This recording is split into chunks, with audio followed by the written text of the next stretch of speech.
buenas tardes a todos y todas. Es un placer daros la bienvenida a esta última sesión de las jornadas de transferencia del Spanish Journal of Psychology. Empiezo por la parte protocolaria, que siempre me olvido, así que lo hago y luego ya puedo estar más relajado. Quiero agradecer al Colegio Oficial de la Psicología, como siempre, y a la Facultad de Psicología de la Complutense por apoyar y dar cabida a este evento. Y también quiero daros la bienvenida a todos. Hoy es la parte más aplicada del tema de la IA. Y bueno, hemos visto que la IA durante estas dos sesiones anteriores está transformando muchos aspectos de la actividad de los psicólogos y las psicólogas en el ámbito aplicado. Y hoy traemos básicamente dos ejemplos que yo creo que son muy pertinentes, uno en el ámbito clínico y otro en el ámbito más laboral. Sin más dilación, pues yo voy a dar comienzo y voy a dar la palabra a mis compañeros. Hoy tenemos la suerte de tener dos expertos que trabajan específicamente en este tema y creo que va a ser muy interesante. En primer lugar, intervendrá la doctora Sara Zangri, que es psicóloga, investigadora y emprendedora especializada en el ámbito de la salud mental de precisión. Es doctora en psicología por la Complutense y combina su labor académica en centros de investigación con la colaboración en instituciones clínicas y sistemas sanitarios. Hoy principalmente va a hablarnos seguramente de su actividad como CEO y cofundadora de Medea Mind, que lidera el desarrollo de PsyPilot, que es una plataforma de apoyo a la toma de decisiones dirigida a profesionales de la salud mental, que integra inteligencia artificial y evidencia científica para mejorar la práctica clínica. Ese es un poco el objetivo con el que nace esa iniciativa. Y su conferencia lleva por título «Cómo la IA está transformando la psicología clínica hacia una nueva era de salud mental de precisión». Así que, Sara, muchas gracias por acompañarnos. Tienes la palabra. Muchas gracias por la cálida bienvenida y gracias por vuestro interés. Sabemos que un lunes tarde se puede complicar, entonces las personas que estáis aquí estoy segura de que tenéis mucho interés sobre el tema y las que nos estarán escuchando desde casa también. Me hace especial ilusión estar aquí hoy porque estamos hablando de IA en un contexto de psicología clínica, además en una casa tan bonita que tenemos aquí como la del COP de Madrid que nos abre las puertas. Y es un lugar muy importante donde hablar de IA, porque es cierto que los profesionales de la psicología nos estamos encontrando con algo novedoso que quizás en otras áreas de la salud ya se lleva mucho tiempo implementando. Entonces, el objetivo de mi conferencia hoy, de esta ponencia, es quizás presentar algunos datos de los más novedosos que tenemos sobre el área de psicología clínica con el uso potenciada por inteligencia artificial, y serán datos tanto de evidencia científica, de estudios de otros laboratorios, pero también del nuestro, dentro de Medea Mind, que además de ser una empresa, una startup tecnológica, es un laboratorio de transferencia científica en colaboración con 5 universidades en España. Vamos allá. Para vosotros y vosotras que trabajáis en la práctica clínica, no será una novedad ver cómo la atención al paciente en realidad es una muy pequeña parte de las labores de un profesional en psicología clínica. Además de trabajos de administración y facturación, donde la mayoría de la tecnología se ha centrado para apoyar nuestro trabajo, pues sabemos que en realidad donde tenemos que gastar mucho tiempo es en la detección de los problemas que tenemos que abordar luego en un plan de tratamiento, en su desarrollo, en su ejecución y además en la monitorización del mismo. Todos esos pasos conllevan datos, necesitan datos. Sin embargo, para ejecutarlos, el 80% de las tareas que son necesarias para obtener buenos resultados terapéuticos se tienen que hacer de forma manual. Entonces, cuando yo empecé mi práctica clínica, me pregunté, pues, ¿cuántas horas debería dedicar para cada paciente fuera de la consulta con el fin de cumplir con los objetivos y los mejores estándares de calidad? Pues se calcula que alrededor de 2 o 3 horas mensuales deberían dedicarse por cada paciente al que estamos atendiendo en ejecutar alguna de estas tareas. o todas ellas en conjunto, dependiendo del momento en el que nos encontramos. Ahora bien, en otras áreas de la salud, en otras disciplinas, sería impensable ejecutar todas esas tareas de forma manual, porque para un paciente está bien, pero cuando tenemos que atender a 20 o hasta 30 personas simultáneamente, pues quizás ese tiempo ya no lo tenemos. Y es ahí donde desafortunadamente podemos incurrir en algunos o todos de esos problemas. Primero, tenemos un problema de eficiencia. Gastamos alrededor de 40 horas al mes en documentación. Esas horas, o bien no son horas remuneradas, o el profesional las tiene que repercutir en un paciente que ya está accediendo a unos servicios que de por sí son poco accesibles. Eso es algo que podemos mejorar. Además, incurrimos en un problema de eficacia, donde si no ejecutamos todas esas tareas que son tan necesarias y que involucran datos clínicos, fuera de la consulta, dentro y fuera de la consulta, podemos incurrir en un problema de pérdida de eficacia clínica.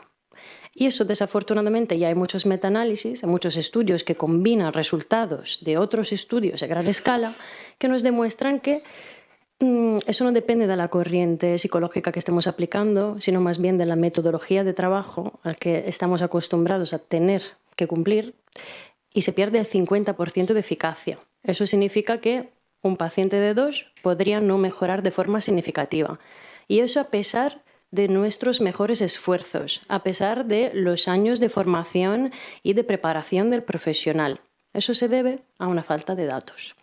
Y por último, perdemos adherencia, porque los pacientes, alrededor de la tercera sesión, cuando todavía no han recibido una respuesta, ya bien sea un informe o una opinión clínica, suelen abandonar la terapia. En consultas privadas, en la pública ya sabemos que hay muchos otros problemas, pero además el problema de adherencia se presenta a lo largo del tratamiento. Cuando llegamos en momentos cruciales, pivotales del tratamiento, cuando quizás la persona ya se encuentra mejor, pero nosotros sabemos que tendríamos que seguir trabajando en aquellos síntomas que no son principales, pero que quizás podrían llevar a una recaída en unos meses. Pues ahí, ¿cómo comunicamos esa información al paciente?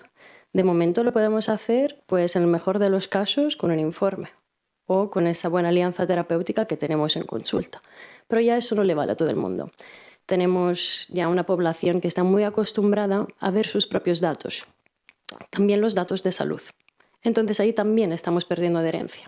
Y se llega a que un 40% de las personas que pasan por consultas psicológicas privadas, en alguno de esos momentos, ya bien al inicio del tratamiento o a mitad del tratamiento, abandonan el proceso terapéutico. A mí eso como profesional me da mucha rabia, porque sé el cariño y la profesionalidad que se le pone a nuestro trabajo. Entonces también creo que eso se puede mejorar. ¿Y cómo se pueden mejorar esos problemas cuando se habla de tecnología y de inteligencia artificial? No sé si habéis escuchado hablar de salud mental de precisión. Este es un término que hemos heredado de la medicina de precisión y se refiere a encontrar el tratamiento adecuado para la persona adecuada, en el lugar adecuado y en el momento adecuado. Hay muchos factores que contribuyen a esa precisión y cada uno de ellos depende de datos clínicos. Ahora bien, para llegar aquí hoy, es cierto que muchos de vosotros habréis utilizado un GPS. Quizás incluso las personas que ya conocemos el camino, que hemos estado en esta casa varias veces, hemos utilizado un GPS, incluso los más expertos de los conductores. Y eso porque un GPS, cuando tenemos un objetivo claro, una destinación de un punto A a un punto B, nos puede informar de imprevistos, quizás alguna carretera que sea un poquito mejor, un poquito más corta, para llegar al objetivo de la forma más eficiente. Y es así que la salud mental de precisión ve la tecnología y los datos como un GPS que puede ayudarnos a llegar del punto A al punto B para cada individuo de la manera más eficiente, eficaz y que produzca más comprensión del problema para el usuario de los servicios, para que nos siga acompañando en ese trayecto. Entonces, en los últimos años, donde he dedicado mi línea de investigación, que tiene un origen muy distinto, yo trabajaba en el área aplicada de herramientas y soluciones para la regulación emocional.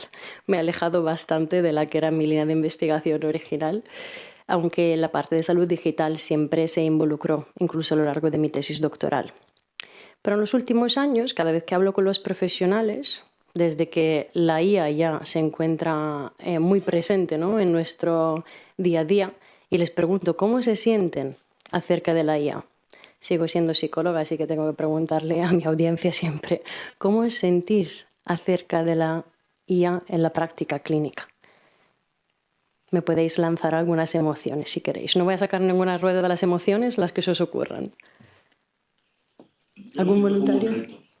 Un reto. Como un reto en positivo. Está bien, está perfecto. Todas las emociones son válidas, así que sacar las que sintáis en este momento. ¿Alguna más? Fascinación. Fascinación, muy bien. ¿Para ti? Curiosidad. Curiosidad. ¿Qué más para él? Yo creo que es imprescindible utilizar todas las herramientas que tengamos. Y si la IA es una de ellas, pues... Vale, fenomenal. ¿Para ti? Anoche hicimos un intento con la IA contando síntomas. Mi novio decidió que quería ser psicólogo y me dijo cuál era el diagnóstico de lo que me pasaba utilizando la IA. Entonces, no se aleja tanto de la realidad. Es lo más sorprendente. Vale. Entonces tenemos también esa sorpresa, ¿no? Fenomenal. Pues no solo la sorpresa, sino que creo que tiene que ser algo que... O sea, a mí me sorprende como profesional que no se acerca tanto de los que llevamos estudiando no sé cuánto tiempo. Entonces, a lo mejor tenemos que usarla, ¿no? Vale. Bueno, en esta conferencia hoy estoy encontrando muchas emociones que podrían ser quizás algo más positivas, ¿no? La inmensa mayoría de los médicos. Eso hay estudios de eso.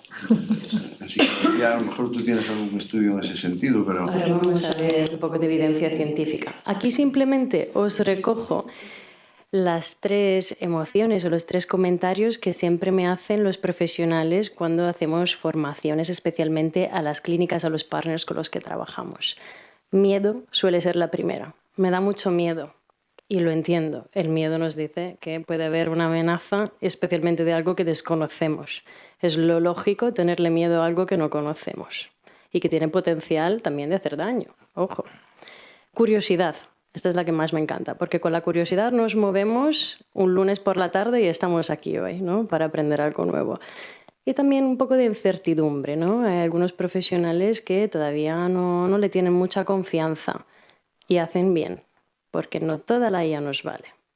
No todas las IA se ven así, un poco terroríficas como esta que estamos viendo, no van a ser como Terminator, os lo garantizo que no ese es el caso, especialmente las que os vamos a proponer hoy, pero sí que es cierto que esos 3 ejes, ¿no?, la curiosidad, el miedo, la incertidumbre, son los que más se repiten, así que hoy hemos recogido algunos nuevos y me alegro de ello. Vamos a ver entonces de qué se trata, un poco para primero reducir ese miedo y entender los detalles, ¿no?, de cómo funciona la IA en el área de salud mental de precisión. Os presento aquí el esquema clásico de la definición de salud mental de precisión. Este incluye 2 ejes. El primer eje es la figura original del artículo científico del que procede, por lo que lo he dejado en inglés, ¿vale? Pero vamos paso por paso. En la parte superior de la figura vemos que estamos abarcando el primer eje, que es un cuidado basado en la medición. Este se refiere a la recolección sistemática de datos antes, durante y después del tratamiento, ya sean datos utilizados o recogidos por el profesionales con medidas autoinformadas, ya bien dentro de la consulta, por observación o incluso por medidas digitales como relojes inteligentes o incluso biomarcadores. Todos los datos de los que podamos disponer. A cuantos más datos, más ricas van a ser las respuestas. Y el segundo eje se refiere a la toma de decisiones basadas en datos. Entonces, una vez que ya hemos recogido esos datos, como profesionales, ¿cómo podemos utilizarlos? Primero, se utilizan datos para guiar la toma de decisiones clínicas y segundo, se utilizan algoritmos con distintos tipos de algoritmos y complejidades para procesar esos datos. En ningún momento la salud mental de precisión dice que la IA tendría que tomar decisiones por nosotros o interactuar con el paciente. En realidad se trata de tener datos, que esos datos estén bien estructurados, procesados y que el profesional los sepa leer, utilizar e informar sus decisiones clínicas con ello. No os va a sorprender mucho. Lo habéis dado en evaluación psicológica, evaluación y diagnóstico en las asignaturas de la carrera. Solo que con tecnología lo tengo que hacer de forma manual. Y esto incluye tanto datos cuantitativos como cualitativos, que muchos compañeros de corrientes psicológicas que no utilizan datos cuantitativos que siempre me dicen, pero esto a mí, Sara, no me sirve. Lo contrario, las técnicas narrativas que se pueden utilizar, que se pueden analizar con IA, es que es una pasada. Entonces nos vale para cualquier profesional que esté interactuando con un paciente. Todos necesitamos datos, pero muchas veces hay limitaciones sobre cómo recogerlos y qué hacer con ellos. Os presento el primer estudio que me fascinó sobre este tema. Aquí vemos que ya solo con un cuidado basado en la medición se mejoran los resultados terapéuticos en un 30% frente al cuidado habitual y se reduce en un 20% el abandono terapéutico cuando esos datos los informamos al paciente. Lo veis en el gráfico a mano derecha abajo, donde feedback se refiere a darle al paciente información sobre esos datos sesión por sesión y no feedback se refiere a no darle esa información y guardarla solo para nuestro juicio clínico. Y en el segundo eje, pues algo que para mí es un poquito más poético, pero creo que a todos nos ha pasado alguna vez de sentirnos muy solos en nuestra práctica clínica, mucha responsabilidad de nuestra toma de decisiones y especialmente no poder recurrir a esas supervisiones clínicas justo cuando las necesitamos, ¿verdad? Pues quizás los datos pueden ser esa segunda opinión que a veces necesitamos para decidir si tomar un camino o no. Entonces, cuando apoyamos las decisiones clínicas con datos fiables y bien estructurados, parece que mejoramos el juicio clínico en un 15%.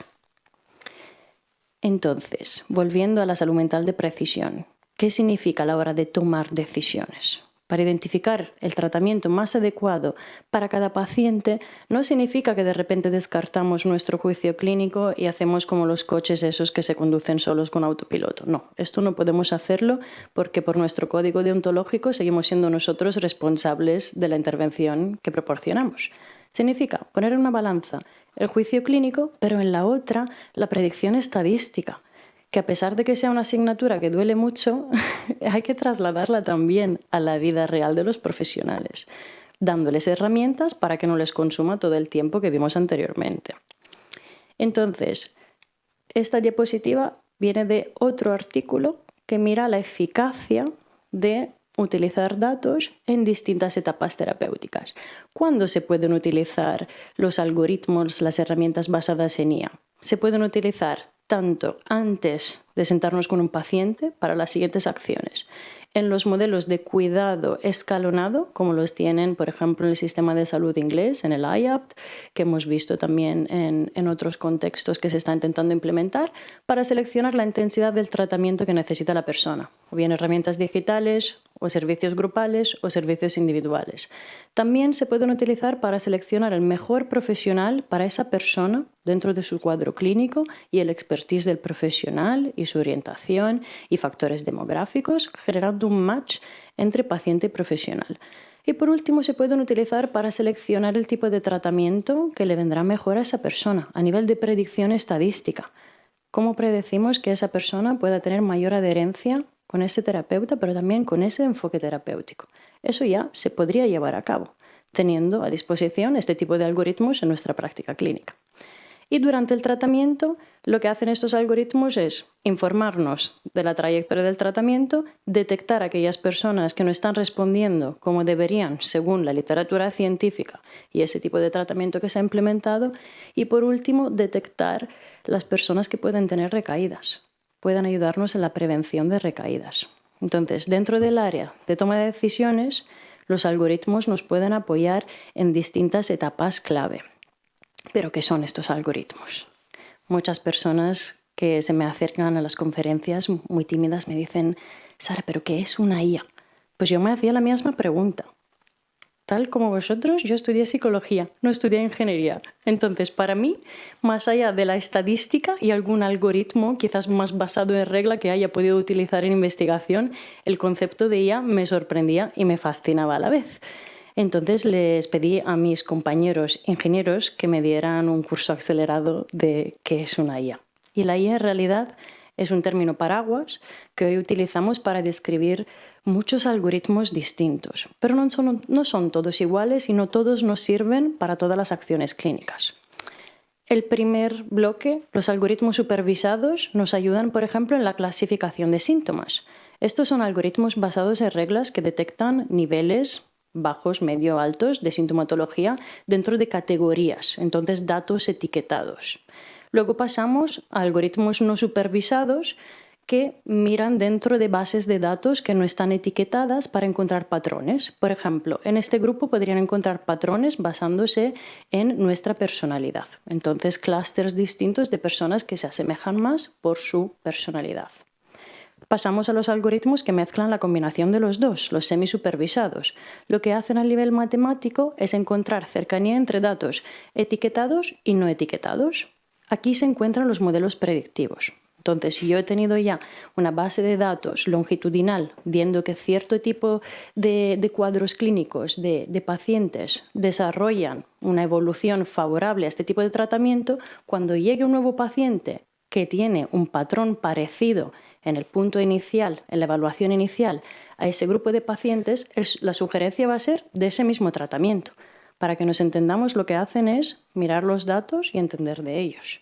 Pero hablamos de grandes bases de datos, más allá de las capacidades, obviamente, de un solo individuo. Pasamos al aprendizaje por refuerzo, eso lo conocemos, cada vez que hemos dado un like a algo, ese es el aprendizaje por refuerzo, ya entiende lo que nos gusta. Y eso nos sirve para personalizar los tratamientos. En el punto 5 llegamos al procesamiento del lenguaje natural. Esto es todo el análisis de texto. Todos esos datos cualitativos que a veces nos perdemos de diarios, de técnicas narrativas, que se pueden realmente utilizar y categorizar de alguna forma ya con IA. Eso se puede hacer. Y por último, los modelos de lenguaje de gran tamaño. Esos ya los conocéis. Voy a hacer un nombre que ya es muy conocido, que sería el ChatGPT. ¿Vale? Entonces, eso lo que hacen es, sin ningún tipo de bloqueo, analizar todo texto que encuentran. Desventaja, lo encuentran en la web, hay un poco de todo. Y esto nos ayuda para automatizar todo tipo de tareas. ¿Qué hacemos en Medea, en nuestro laboratorio de transferencia científica?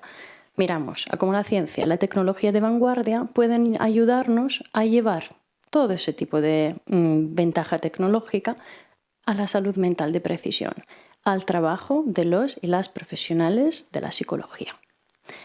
Lo hacemos, como os dije, yo sigo siendo psicóloga, no me he formado en inteligencia artificial como ingeniera, pero me acompañan ingenieros expertos en IA y expertos en salud.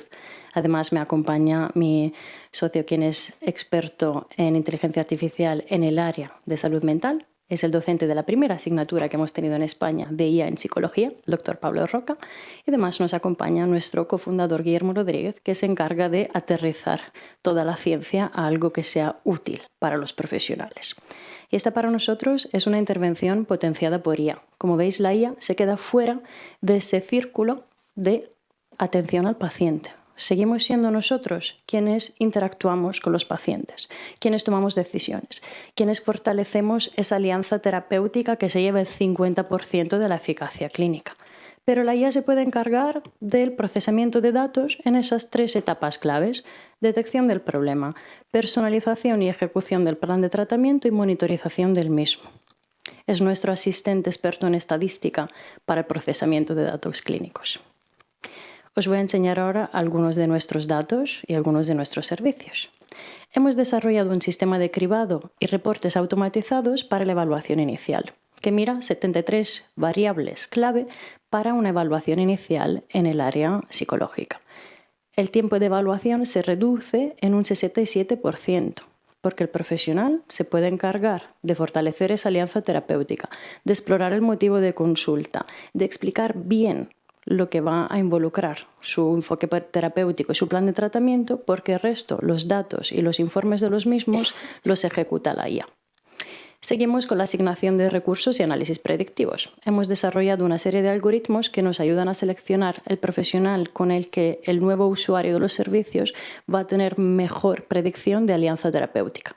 ¿Quién dentro de mi equipo es el mejor, la mejor, para tener buena alianza con esa persona? No solo por variables clínicas y expertise, sino por variables demográficas, de personalidad. Pues en ese caso, cuando seleccionamos el profesional a través de ese tipo de algoritmos y cuando recomendamos cierto tipo de tratamiento, podemos aumentar la remisión de síntomas de un 45%. Eso es bastante interesante viendo los problemas que veíamos anteriormente. Y seguimos con un sistema de seguimiento remoto que es nuestra evaluación inicial, pero que se transforma según los resultados para seguir la evolución del tratamiento. Y en este caso, no solo hay un reporte para el profesional para saber exactamente cómo está evolucionando el paciente, sino que hay un reporte automatizado que yo le puedo entregar al paciente. Los pacientes están siempre más concienciados, están siempre más buscando por internet, preguntándole al ChatGPT. Entonces ya es parte de mi trabajo tener alfabetización sobre lo que están buscando, dónde y qué tipo de IA es, pero también darles una alternativa. Si soy yo quien les proporciona una explicación visual y clara, con gráficos y texto, pues igual no le van a preguntar a GPT por qué estoy utilizando ese tipo de técnica en sesión. Y eso aterriza en un software que ya está disponible, está implementado en distintos entornos clínicos en España. Lo hemos llamado SciPilot. Espero que ninguna gran empresa estadounidense venga por nosotros, pero es una solución basada en inteligencia artificial para brindar respuestas fiables y éticas en psicología con el uso de la IA. Para que nos entendamos, es como si un ChatGPT se hubiera especializado en psicología clínica. Y aquí las mejoras que hemos detectado son en eficiencia, en eficacia y en adherencia, porque abarcamos todos los problemas que vimos anteriormente. Y ojo, justo para cerrar, porque esto ha sido todo muy positivo, pero yo siempre tengo que frenar un poco a los que van un poquito más confiados por ese tema que decíamos anteriormente, ¿no? Está bien tenerle miedo y es también tenerle incertidumbre a la IA, porque la IA muchas veces se equivoca. Eso lo sabe también la Unión Europea. Y justo España fue uno de los países promotores del AI Act. Ese es un reglamento europeo que salió en agosto del año pasado, donde se especifica cómo los profesionales de la salud que utilizan IA tienen que utilizar esa información y se dividen las soluciones en base al nivel de riesgo. Si algo tiene un riesgo mínimo, no hay problema, pero ya cuando hay un riesgo elevado, ojo con los sistemas de predicción, alertas de riesgo de suicidio, ojo con cuando os dan alertas y sois vosotros los responsables luego de actuar inmediatamente sobre esos datos. Eso nosotros lo tenemos muy claro, nos hemos especializado en ello y hemos hecho todo lo posible para que nuestra tecnología no solo cumpla con los más altos estándares y criterios que establece la legislación, pero también os recomiendo, en caso dudoso, no deleguéis el juicio al sistema. Vuestro juicio clínico sigue siendo esencial. Si no estáis de acuerdo con la IA, vuestro juicio es el que manda. Y esto es como nosotros lo implementamos dentro de nuestro software, que tenéis una diapositiva en inglés, pero se puede probar de forma totalmente gratuita y sin compromiso para que nos digáis vuestra opinión sobre cómo funciona, pero especialmente mirar lo que hemos incluido aquí. Aquí tenemos un recordatorio a los profesionales de cuándo es seguro utilizar la IA y cómo. Esto cumple con la legislación, pero también cumple con nuestro deseo de que los profesionales se sientan más seguros, que tengan menos miedo a la IA. Y todo ello porque estas soluciones tienen que estar desarrolladas con principios de seguridad, ante todo, tienen que estar basadas en la evidencia científica y tienen que ser fáciles y accesibles para los profesionales. Si entro en una aplicación que usa IA y no entiendo cómo funciona y de dónde saca las respuestas, esa aplicación no es para mí. No estoy capacitado o capacitada para utilizarla. Lo tengo que entender. Es lo mismo que si pasáramos un cuestionario, una medida, un test, sin saber cómo corregirlo. No podríamos hacerlo, ¿verdad? Entonces, para nosotros el compromiso es el transformar los datos en una atención de calidad. Y espero que eso os haya podido, por lo menos, dar un poquito más de curiosidad sobre el tema. Muy abierta ahora a todas las dudas o preguntas que podáis tener. Pues muchas gracias.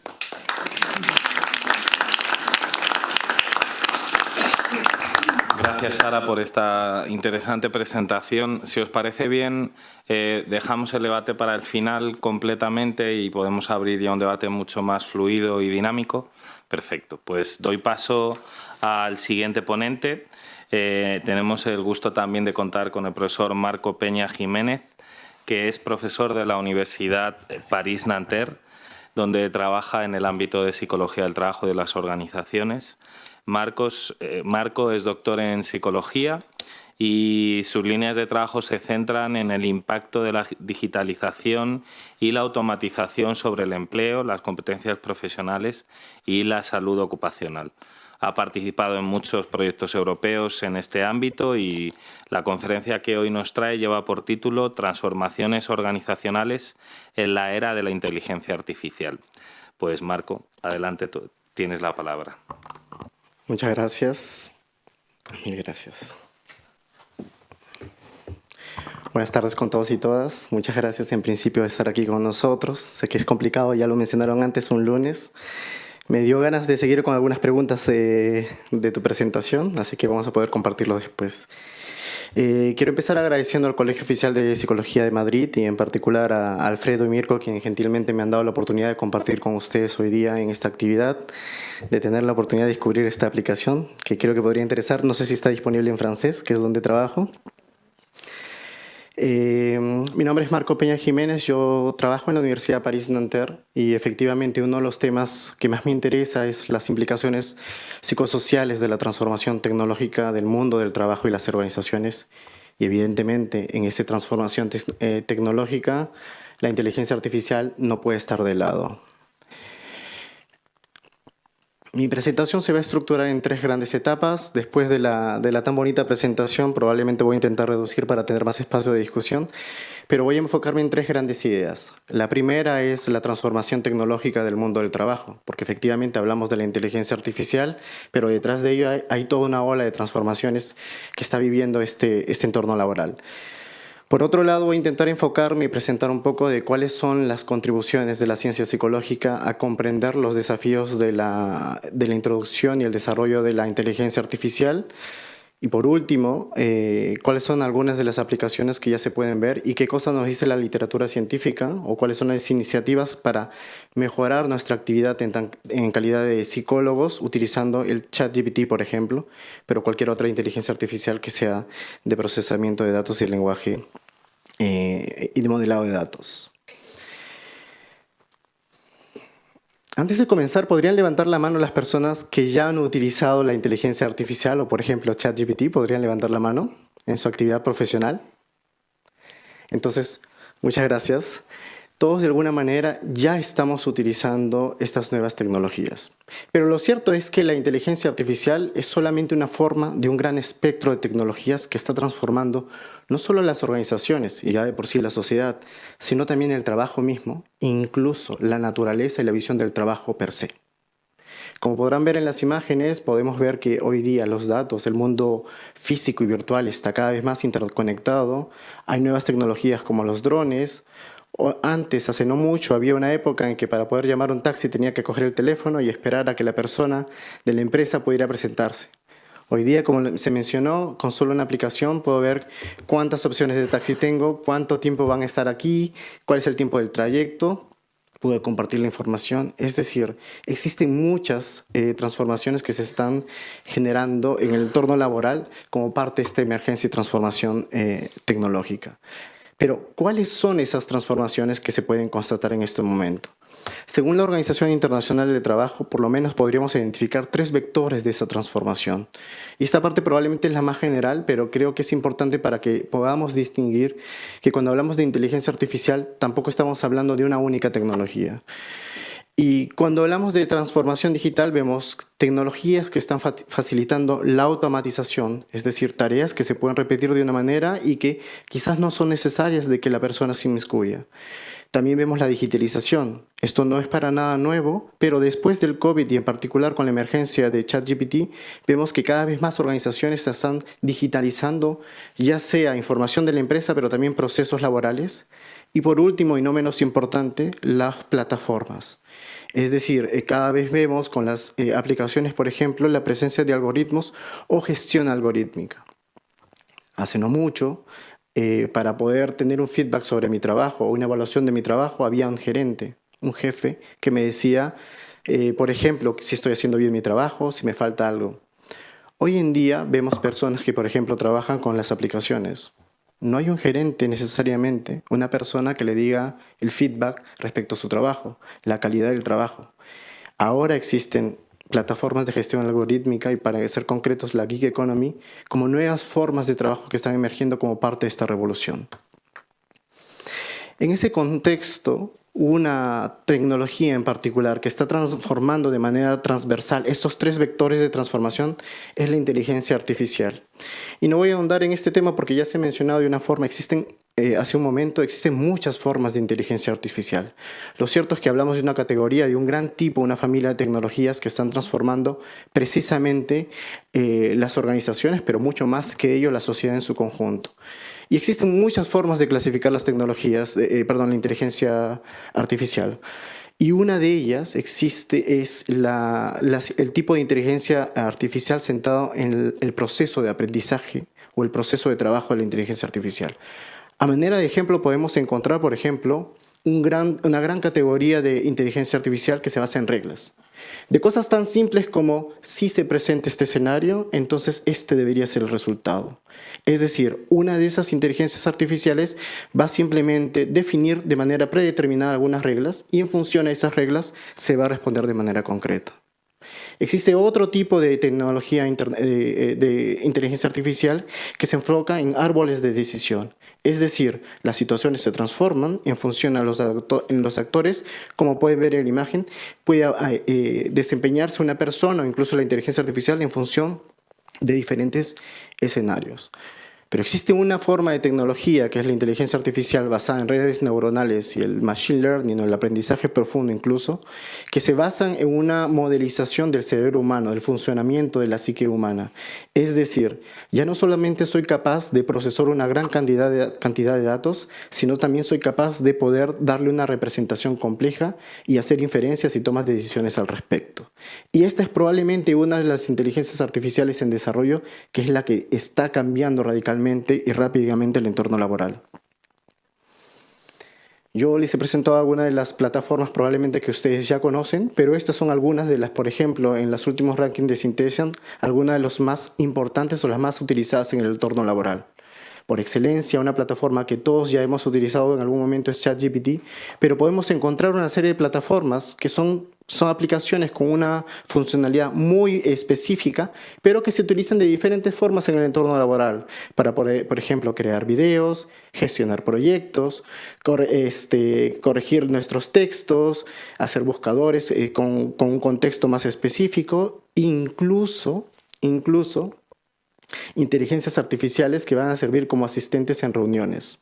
¿Alguno de ustedes, por ejemplo, ha tenido la oportunidad de conseguir un asistente virtual para reuniones basado en inteligencia artificial? Hace no mucho, y les cuento esta experiencia que me va a permitir un poco explicarles también cómo la psicología intenta responder a estas preguntas. Estaba en una reunión en un proyecto de trabajo con gente de ingeniería, y lo cierto es que éramos 5 personas y había una 5ª persona adicional. Pero no era el nombre de mi colega. Y luego se presentó como aplicación asistente X. Luego en el chat escribió: hola, soy el asistente de Marco. Marco no va a poder venir a la reunión, pero me ha encargado de tomar algunas notas por él. Y dentro de la reunión todos estábamos en línea y nos pareció curioso. Pasaron 15 minutos, 20 minutos y mi colega finalmente entra y le preguntamos, no sabíamos si eras tú o si era alguna otra cosa. Dice, no estoy vinculando una aplicación que se puede añadir a Teams, la plataforma que conocemos, y que toma notas de la reunión. Bueno, lo cierto es que estábamos reunidos ahí y al final de la reunión, todos terminamos y nos llega un reporte de la reunión a todos los presentes.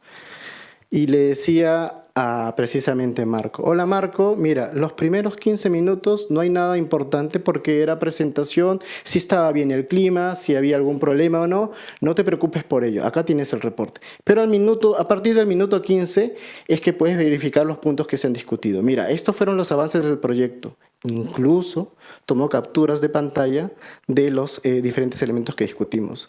Y le dijo, al final, creo que tienes que ponerte en contacto con Alfredo, con fulano y mengano, porque creo que tienes que trabajar en este tema. Te sugiero revisar particularmente minuto tal, para que veas qué es lo que te toca. Si tienes que contactar o preparar un plan de trabajo, dime que yo te ayudo. ¿Por qué digo esto? Porque efectivamente existen muchas plataformas y muchas características de las inteligencias artificiales. Y digo inteligencias artificiales porque no existe una única. La psicología intenta explorar y comprender esos desafíos, pero no existe una única perspectiva. Lo que podemos ver es que en una reciente revisión de la literatura, Landers y Marin intentan más o menos reagrupar o categorizar cómo la psicología, cuáles son los enfoques y los modelos teóricos que la psicología utiliza para comprender el impacto de las mismas, en particular en el contexto laboral. De acuerdo a estos autores, las teorías en psicología o los modelos explicativos se basan en cuatro grandes clústeres. Uno de ellos concibe el impacto de la tecnología a través de grandes características contextuales.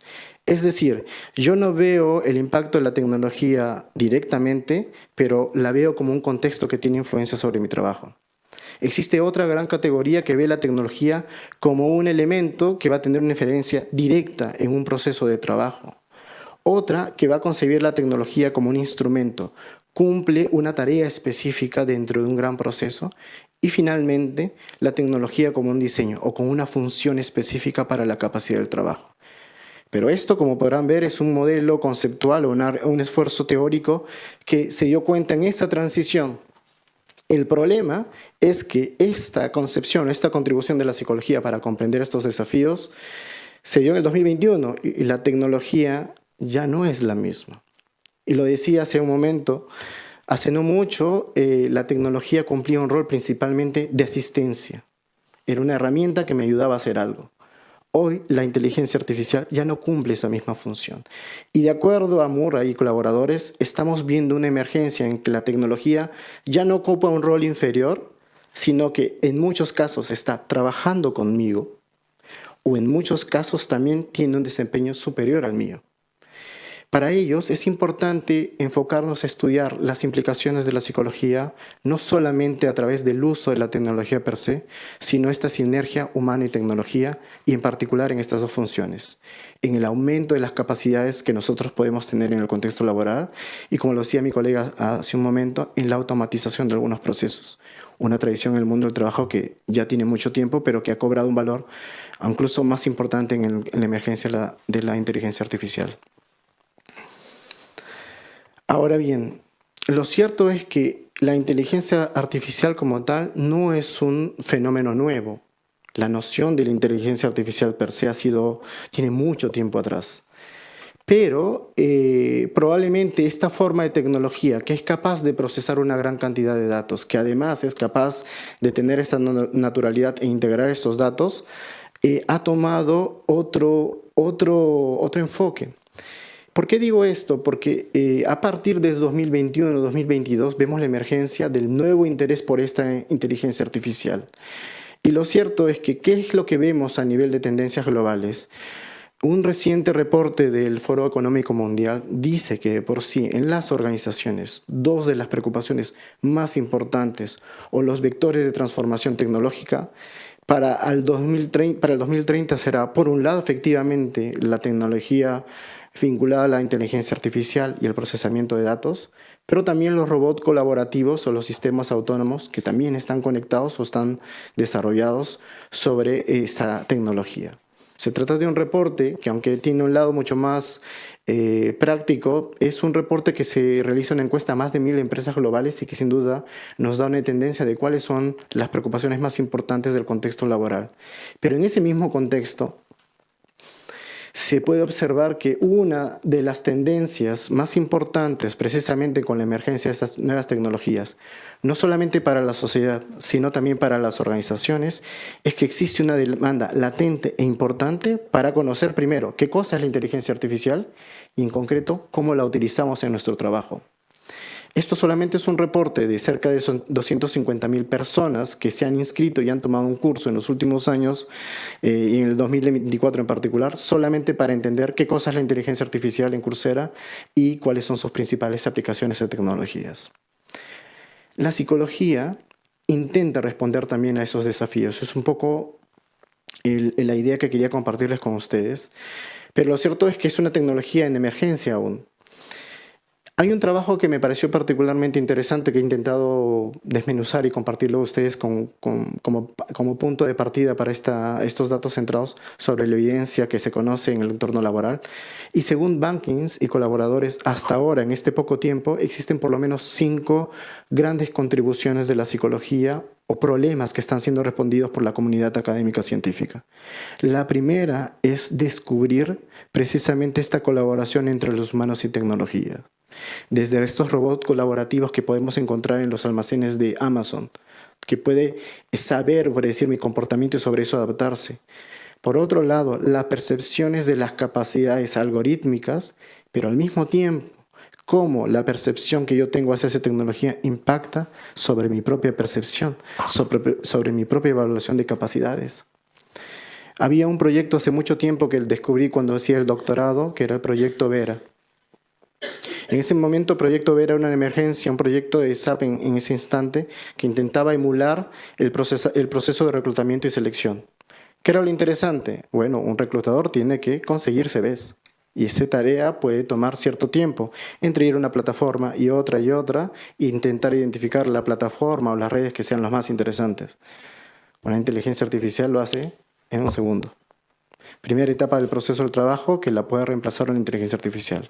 Segundo, tengo que identificar dentro de ese CV o información disponible si, por ejemplo, la persona tiene las competencias, experiencia necesaria para las demandas organizacionales. Eso toma un tiempo también, basado en un montón de indicadores que tenemos, por ejemplo, del CV o información disponible. Bueno, esta tecnología lo que hace es recopilar esta información y hace esos índices de ajustes que nosotros podemos predeterminar y que lo puede hacer nuevamente mucho más rápido de lo que una persona lo puede hacer. Y finalmente, la tercera parte más polémica del proyecto Vera en su momento fue esa primera entrevista. Frente a ciertos estímulos que vamos a dar a las personas, ¿cuál es la reacción emocional o cognitiva respecto a esa situación? Ese proyecto no era ni siquiera lo que es ahora la inteligencia artificial, pero eso que puso en evidencia que efectivamente la capacidad o la percepción que tenemos en calidad de psicólogos o de las personas que participan en esas organizaciones, en las organizaciones utilizando esta tecnología puede tener implicancias también sobre nuestro propio trabajo, sobre lo que yo me considero capaz de hacer o no. Y evidentemente en esa transformación, ¿cuáles son las actitudes de los trabajadores hacia la IA? Mi colega ya lo mencionó y lo vi en la presentación. Una de ellas es miedo. Miedo a, ¿es que podrías reemplazarme? Una cosa tan simple como esa. Pero también puede ser vinculada a qué cantidad de datos estoy yo otorgando. La claridad, la pertinencia, la capacidad de integrar esos datos. Pero en ese interín, y probablemente es la parte menos agradable de la parte de psicología del trabajo, es la IA también como un mecanismo de control de las organizaciones. Durante el COVID, para algunas empresas probablemente se hayan visto, incluso, no precisamente IA, pero hay dispositivos de lo que se conoce como el management algorítmico, es decir, el management basado en esos datos puede dar una idea de cuánto tiempo dedico a cada actividad en el trabajo. Bueno, la inteligencia artificial puede recopilar mucha mayor cantidad de datos y procesarlos. Y el último, evidentemente, cuáles son las implicaciones del uso del IA en el mercado laboral en su conjunto. Estas son, según Bankis y colaboradores, una de las primeras evidencias o contribuciones de la psicología, y lo interesante es que resume un poco esas evidencias en un modelo que podríamos decirlo multinivel. Evidentemente, eso todavía es un modelo en desarrollo y la propuesta de Bankis se enfoca principalmente en el nivel individual, pero aún existen muchos desafíos para comprender, por ejemplo, los efectos a nivel de equipo y los efectos a nivel de organización. En este momento en particular voy a presentarles, por ejemplo, cómo el uso del IA ha tenido algunos efectos concretos en el trabajo y algunos factores individuales, de grupo y organizacionales que existen en este momento y que están dando forma a la fuerza o la intensidad de esta relación que podemos ver en este primer momento. Según esta revisión sistemática, lo que nos presentan son lo siguiente. ¿Cuáles son los principales beneficios de utilizar el IA? Bueno, en concreto es que nos puede ayudar con cuestiones como esta. Puede optimizar nuestro tiempo de trabajo. La calidad del trabajo respecto a la cantidad de contenidos y producidos puede ser mejoradas. Puede ayudarnos también a elevar los ritmos de productividad y de toma de decisión. Puede estar vinculado positivamente con el comportamiento de innovación en el trabajo. Sin embargo, también hay otras facetas menos agradables, como por ejemplo la percepción de una injusticia laboral. Es decir, ya mi trabajo no es evaluado cualitativamente, con todo lo que implica no solamente llegar a un indicador de desempeño, sino que voy a tomar en cuenta simplemente los datos. La calidad del trabajo degradado no desde el punto de vista de lo que produzco, sino desde la riqueza de mi trabajo, de perder el sentido en lo que hago, porque nuevamente mucho de eso se tiene que automatizar.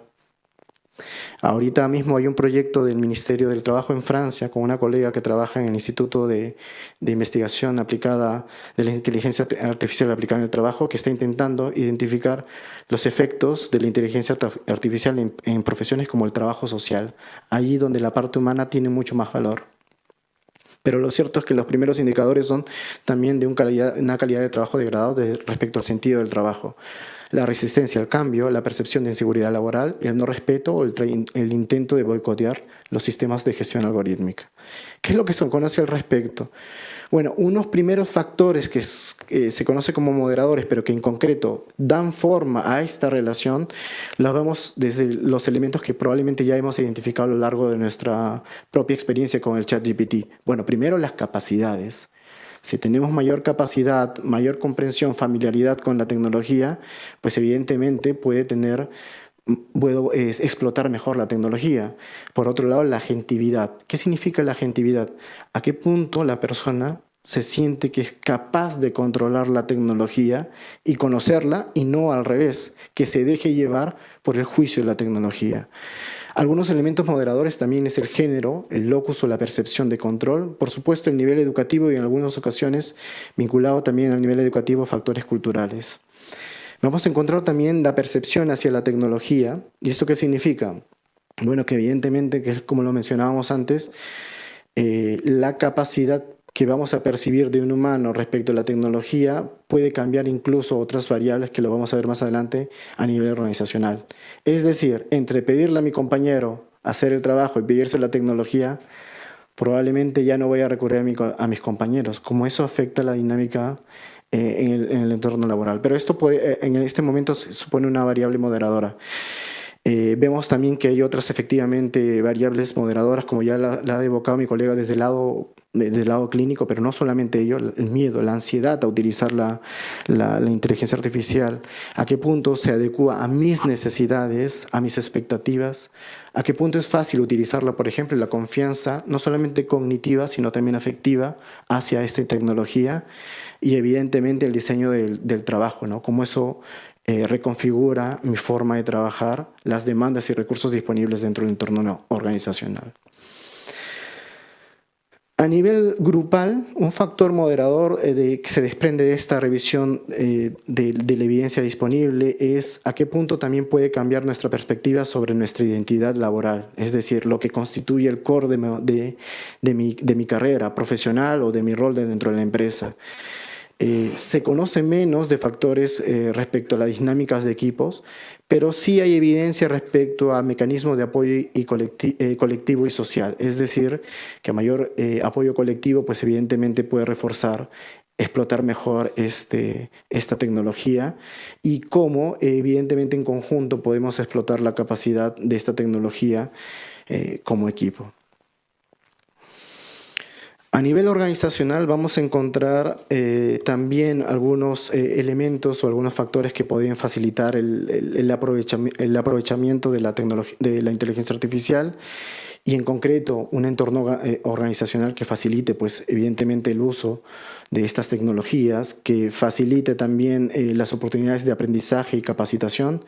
Y precisamente en un entorno donde amamos repetir la forma de hacer el trabajo, evidentemente este tipo de tecnologías no va a ser útil, porque precisamente invitan a automatizar algunos procesos y en otros casos pues probablemente a ser mucho más divergente. Y evidentemente el uso y exposición de la IA en la organización, por ejemplo, la alineación de la tecnología con las rutinas del trabajo. Existen evidentemente algunas tareas con lo que es mucho más fácil automatizar y aprovechar. Si, por ejemplo, también lo utilizamos dentro del sistema de evaluación del desempeño, algunos mecanismos, dentro del control de gestión algorítmica, y finalmente también hasta qué punto nos sentimos que podemos formar parte dentro del desarrollo y la aplicación de la IA en el contexto laboral. Lo cierto es que del 2023 a la fecha existen muchos más trabajos. Por suerte y afortunadamente la comunidad académica se está interesando a conocer las implicancias de estas nuevas tecnologías. En lo particular, me interesa ver, por ejemplo, la capacidad de la agentividad humana y en concreto cómo puede transformar la tecnología, la inteligencia artificial, nuestra percepción sobre nuestras propias competencias y en concreto de saber dónde nos sentimos capaces de hacer las cosas y no. Pero ya desde un poco desde el lado más profesional, lo cierto y una de la tercera parte de mi intervención es cuáles son algunas de las aplicaciones concretas o cómo aprovechar la inteligencia artificial en nuestro trabajo. Tenemos un ejemplo concreto y muy interesante que estoy contento de descubrir hoy día respecto a esta aplicación, pero lo cierto es que la inteligencia artificial no es ajena para nadie en este momento. Ya la estamos utilizando. Y en el contexto laboral, muy probablemente, por lo menos según lo que dicen los datos del Foro Económico Mundial, no hemos tenido ninguna formación sobre de qué manera aprovechar la inteligencia artificial o cómo crear prompts para que podamos crear intervenciones en el contexto laboral de una manera sistemática. Bueno, Hermana Guinness precisamente intenta responder a esta pregunta. ¿Cómo podemos aprovechar la inteligencia artificial y transformarla como un asistente en nuestra gestión del trabajo y las organizaciones? Él nos plantea dentro de su propuesta, que sin duda es una de las primeras propuestas que ha sido objeto de discusión incluso internamente dentro de la disciplina, pero que creo que lo interesante es que nos dan algunas ideas de cómo mejorar, porque al final del día ya estamos utilizando esta tecnología, cómo podemos construir aplicaciones o incluso prompts que nos permitan optimizar precisamente nuestro trabajo. Él nos propone 8 recomendaciones. Y si lo desean, yo podré compartirles incluso luego el artículo que se publicó en Organizational Dynamics. La primera es que en el entorno laboral deberíamos intentar aclarar o precisar el tema o el problema de gestión de recursos humanos que nos interesa. ¿Qué significa esto? Que tenemos que especificar concretamente a qué nos estamos refiriendo. Es un tópico vinculado a la contratación, a la formación, al desarrollo organizacional, a un programa de diversidad, de gestión del desempeño. Es decir, tenemos que especificar la pregunta y el problema con claridad. Por ejemplo, ¿cuáles son las mejores prácticas de contratación para startups tecnológicas? En lugar de decir simplemente háblame sobre la contratación. Una primera recomendación entonces va por esa línea de especificar cuál es el problema concreto tópico que nos interesa. Segundo, un tema no menos importante en la gestión de las organizaciones es el contexto organizacional. No existen soluciones milagro. Y en ese contexto, precisamente, dar información sobre la organización puede ser particularmente relevante precisamente para conseguir información que podría adaptarse a nuestras necesidades. Para ello nos sugiere crear prompts que precisen el sector, por ejemplo, el tamaño de la empresa, la región y cualquier otra política que sea organizacional que sea relevante para mi búsqueda. Por ejemplo, mencionar cualquier cultura o limitación organizacional que caracterice la organización. A manera de ejemplo, dado que somos una empresa de software de tamaño mediano con una plantilla diversa, ¿cómo deberíamos estructurar nuestras iniciativas de diversidad o inclusión? La tercera recomendación se vincula un poco más al dominio de los recursos humanos. Esto podría variar en el contexto organizacional, pero lo que nos sugiere es utilizar la terminología que forma parte precisamente del entorno laboral. Es decir, cuestiones como utilizar términos de gestión propia de recursos humanos que guíen nuestras expectativas y lo que estamos buscando. Por ejemplo, marca empleador, estrategias de atracción y retención de personal. Esto no lo hace desde el punto de vista de enfocarse a la terminología de las empresas, sino para recopilar información que utilice esa terminología y la podemos incluir en nuestro sistema de búsqueda. El cuarto punto, y quizás el más interesante en mi opinión, es solicitar cuál es el resultado o las acciones que buscamos con esa solicitud. Es decir, no solamente busco el sistema de contratación, no solamente busco esta necesidad, sino el resultado que me gustaría obtener es el que yo voy a especificar en mi prompt. Es decir, especificar si se necesita una visión general, estratégica o pasos tácticos para poder precisamente desarrollar mi intervención.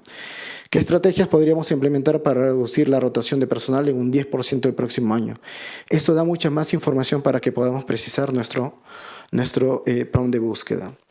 Y evidentemente, ya lo hemos mencionado antes, si fuera el caso, pero evidentemente ese es el objetivo, solicitar evidencia que nos permita justificar o alimentar precisamente ese sistema de comparación que vamos a utilizar, ya sea para recopilar ideas, ya sea para comparar nuestra propuesta o ya sea para completarla. Es importante solicitarle de dónde viene esta evidencia.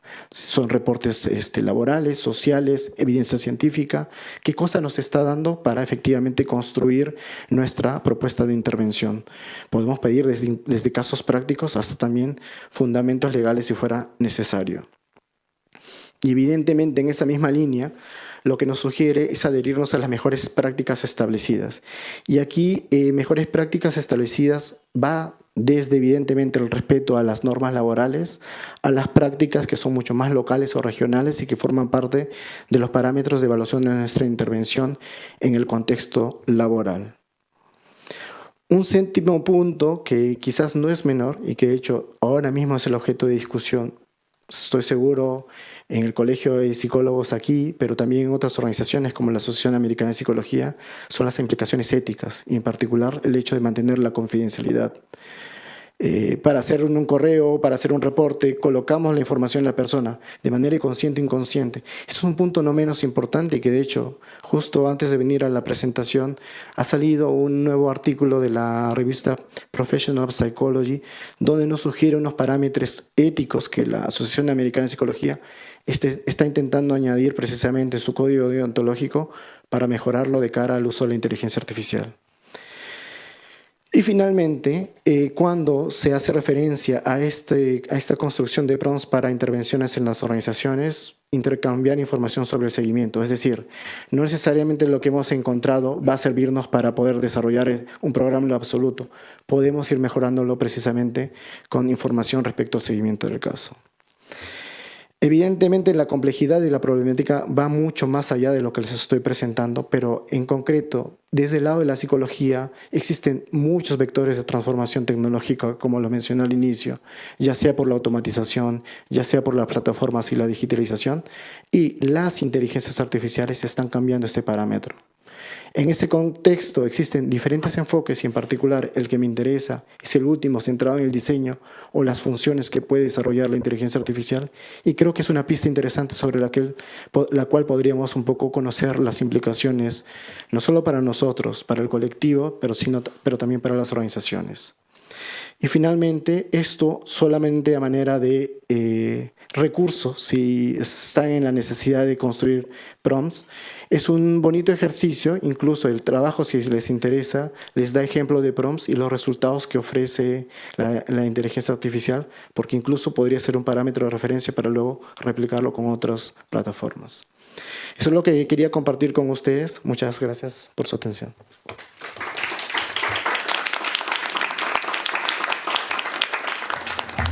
Muchas gracias, Marco, por tu interesante intervención.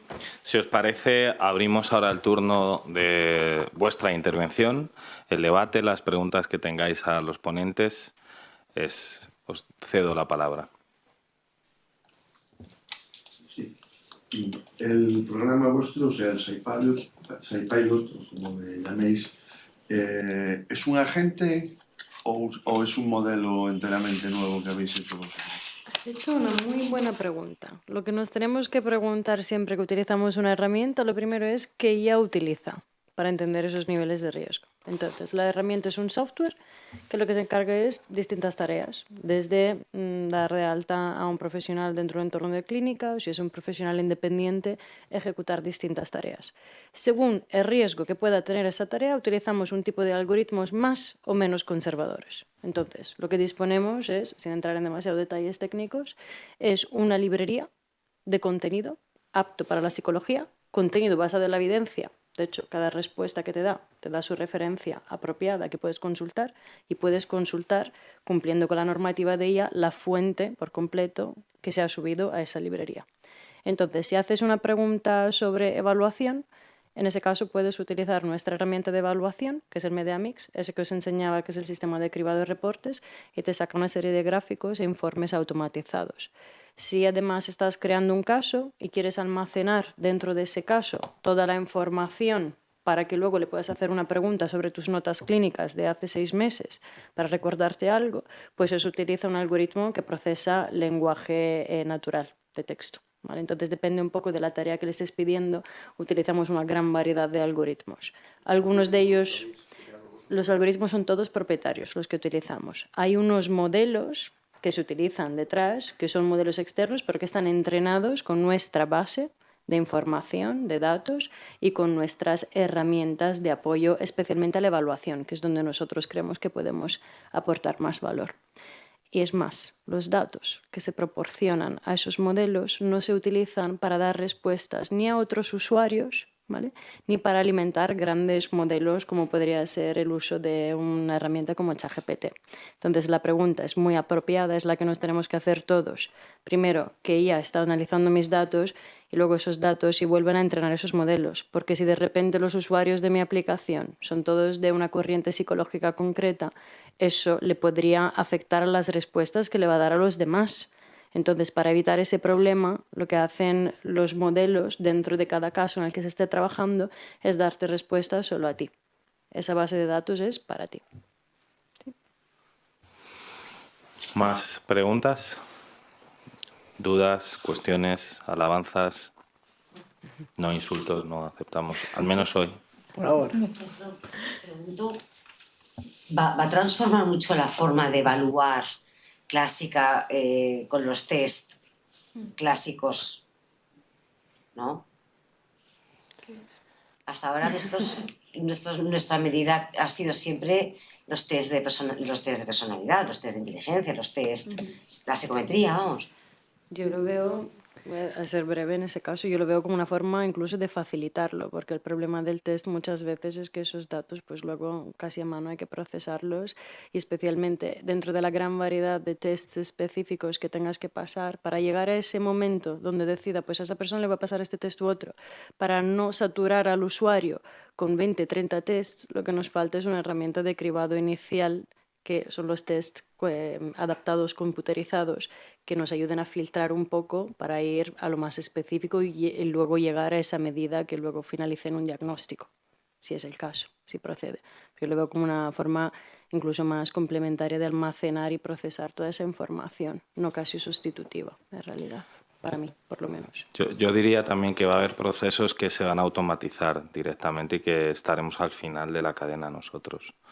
Lo planteabas tú, medicina se está empezando a ver que hay diagnósticos de la IA más precisos que el de los propios médicos. Lógicamente, quien los hace finalmente, quien los valida son los médicos. Siempre. Pero se sabe que, y en el ámbito de la psicología también ocurre, se ha visto con programas de este tipo que la evaluación de la personalidad es mejor el sistema informático que cualquier evaluación por pares, por amigos, por familiares, con lo cual creo que la precisión en la evaluación va a ser seguramente mucho mayor y viendo la evolución de la IA de año en año, que tiene una evolución exponencial, es probable que haya apartados de nuestra actividad cotidiana que se automaticen. Eso, bueno, podemos debatir si nos va a dar más tiempo, nos va a sustituir, nos va a redefinir el rol del psicólogo y la psicóloga. Eso creo que es algo todavía que no tenemos una predicción muy clara. Querías decir algo, creo. En la primera sesión de este ciclo hablaron precisamente de hacer un programa que hacía una psicometría a partir de texto libre. Eso es. O sea, es decir, que efectivamente va a cambiar la manera de psicometrizar. Sí. De hecho, hay ya evaluaciones mediante chatbots, que es lo que planteaba Sara al principio, que la parte no solo cuantitativa, sino la parte más interesante, yo creo, de la IA es la narrativa. Es decir, cómo a raíz de una narración con un chatbot tú vas a poder tener una predicción o un prediagnóstico inicialmente. Lo bueno es que la IA no olvida. Es decir, si la IA entiende o detecta un patrón de que en un depresivo va a aparecer siempre una serie de palabras, lo va a recordar siempre, con lo cual la precisión, bueno, ya lo hacen, hay empresas que lo hacen. Sí. Hay empresas que el prediagnóstico para el tratamiento online que tienen de algunas especializadas en psicología, lo hace un chatbot ya. Y te deriva, como planteabais vosotros, lo que yo no sé es qué validez hay detrás, que es lo que hablábamos, te deriva directamente a un terapeuta. Lo cierto, si me permite, precisamente yo iría un poco más allá. Yo no sé si solamente los test, sino en general la evaluación psicológica. Porque lo cierto es que, evidentemente, como decía hace un momento Alfredo, ya no solamente es hacer la evaluación de un test, la puntuación, que eso lo hacemos ya, sino que desde la primera intervención, desde ese intercambio, conozco menos la psicología clínica, pero lo veo desde el lado de la plataforma y desde mi intercambio con mis colegas en psicología clínica, que va a identificar indicadores precisamente de esta evaluación. Es decir, no solo el test per se, que ya de por sí es importante, que evidentemente en la calidad de la evaluación y la pertinencia, evidentemente es una tecnología que nos ayuda precisamente a ir mucho más allá y que puede ser mucho más centrada a los patrones de evaluación que tenemos en la psicología clínica, de la que hacía mi colega precisamente referencia. Pero a mí lo que me ha generado duda, y probablemente es una discusión abierta, y acá los expertos, las expertas en psicología clínica nos dirán, es la capacidad de integrar y de evaluación completa de la persona. Me decía una colega que está utilizando en este momento, por eso me generó la duda, ChatGPT para precisamente generar inputs para su informe, y me decía, me dice cosas que yo no me di cuenta por sí, pero cuando tomó mis apuntes me dio información adicional. Al final la decisión evidentemente ese reporte es ella. Por eso que la pregunta me parece muy interesante. Hace su evaluación, hace su test y le genera datos, evidentemente va a revolucionarlo. Y sé efectivamente de colegas en Madrid y en España que están trabajando en esa línea incluso. Y hay propuestas de esa línea, como incluso construir herramientas que nos permiten la inteligencia artificial aprovechar indicadores no solamente actitudinales, sino comportamentales. Y en eso sí, yo creería, probablemente me estoy aventurando, que está cambiando nuestra forma de utilizar las herramientas de evaluación. Yo iría un poquito más allá, nos está ayudando en la evaluación de la claridad y la pertinencia. Mi duda tengo respecto a la capacidad para integrar, pero eso es un debate mucho más complejo, me parece.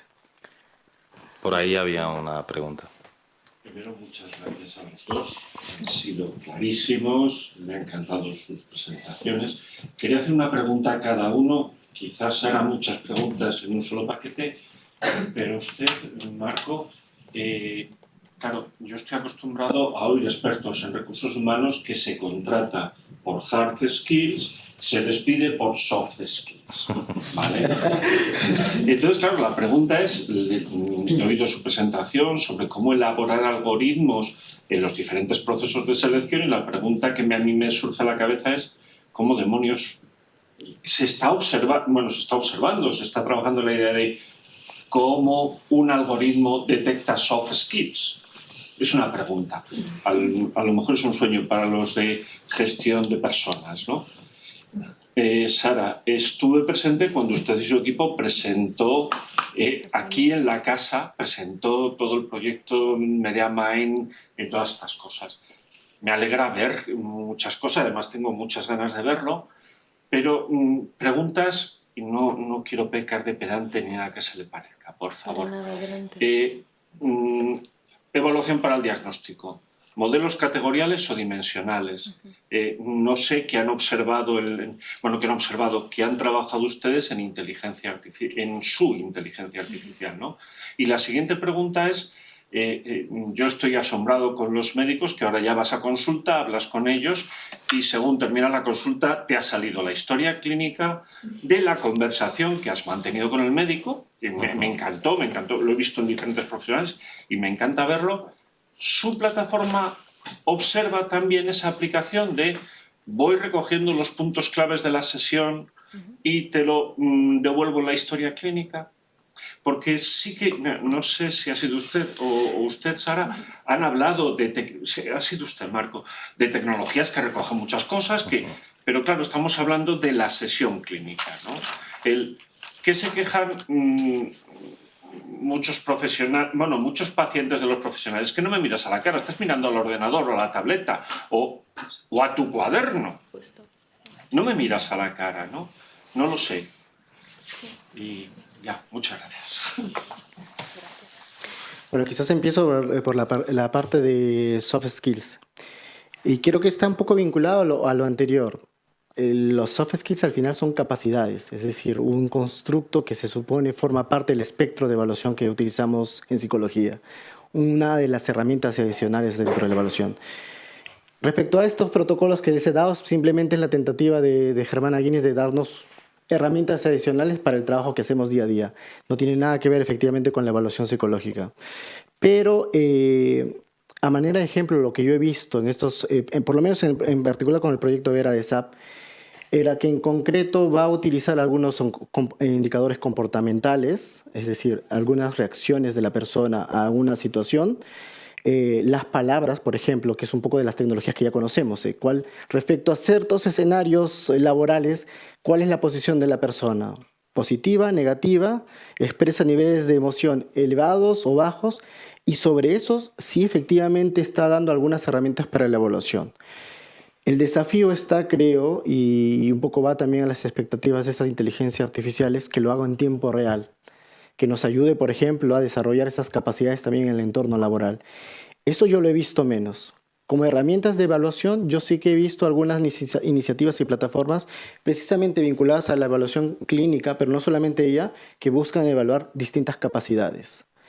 Pero no lo he visto como programas de acompañamiento en el entorno laboral. Eso sí que no lo he visto tanto, para dar información al respecto.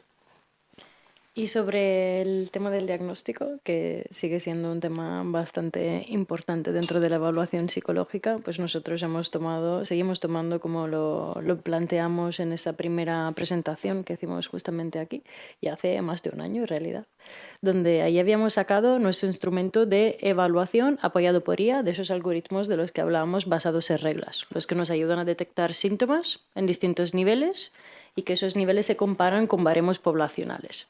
Básicamente un test automatizados y validados psicométricamente de toda la vida. Pues sobre el diagnóstico seguimos manteniendo la misma visión transdiagnóstica, por la que lo que hacemos es automatizar la recogida de datos de distintas áreas y presentarlos al profesional de forma numérica, visual, con gráficos y por texto.